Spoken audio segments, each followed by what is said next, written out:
In ancient Egypt, when the family cat died, the entire household did something strange.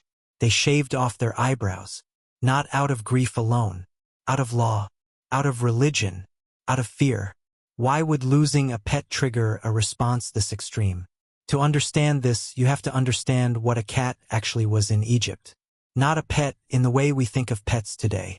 Cats in ancient Egypt were considered living vessels of a goddess. Her name was Batet, protector of the home, guardian against evil spirits and disease.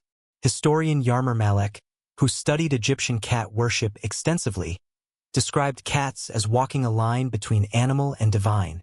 So when a cat died, Egyptians weren't just losing an animal.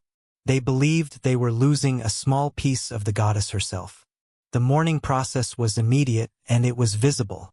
Shaving the eyebrows was a public signal, a way of saying, something sacred just happened here. The Greek historian Herodotus, writing around 440 BCE, documented this custom directly. He wrote that Egyptian households would shave only their eyebrows for a cat's death. But for the death of a dog, they shaved their entire body, head included. Isn't that strange? A stricter, more visible ritual for a smaller animal. It reveals something important. Status in ancient Egypt wasn't about size. It was about symbolism.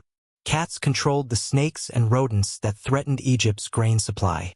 Grain meant survival. Survival meant a healthy, cat-protected harvest. So in a very real sense, cats weren't just spiritual protectors. They were part of the machinery that kept Egyptian civilization from starving. Now here's where the story gets darker. Harming a cat in ancient Egypt wasn't just frowned upon. Could carry the death penalty. The Greek historian Diodorus Siculus recorded an account from the 1st century BCE. A Roman visitor accidentally killed a cat in Egypt. A mob assembled almost instantly. Diodorus wrote that not even fear of Rome's political power could save the man. He was executed by the crowd before Egyptian officials could even intervene. Let that sink in for a second. A single cat's life outweighed diplomatic relations with the most powerful empire on earth. So what happened after a cat died naturally? The body wasn't buried in the ground like ordinary remains. Cats were mummified, the same preservation process reserved for royalty. Archaeologists have uncovered enormous cat cemeteries throughout Egypt. One site, in the city of Bubastis, contained the mummified remains of hundreds of thousands of cats. Some mummies were wrapped in intricate linen patterns, painted faces, even tiny wooden coffins. Wealthy families sometimes paid enormous sums to ensure their cat received a proper burial. Some cats were even given small offerings of milk and mice to accompany them into the afterlife. This wasn't superstition to the Egyptians. This was responsibility. If Bastet's animal wasn't honored correctly, they believed misfortune could follow the entire household.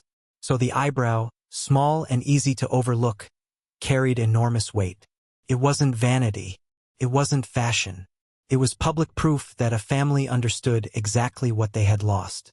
Compare that to how most modern cultures treat pet loss. Quiet, private, often unacknowledged by anyone outside the home.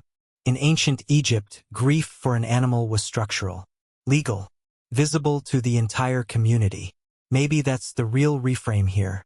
We often assume ancient people valued animals less than we do today. But in at least one civilization, thousands of years ago, an animal's life could matter more than a human politician's safety. The eyebrows grew back within weeks, but the message they sent didn't fade nearly as fast. In ancient Egypt, losing a cat wasn't a small moment in someone's day. It was a visible reminder that the line between the sacred and the ordinary was thinner than anyone wanted to admit.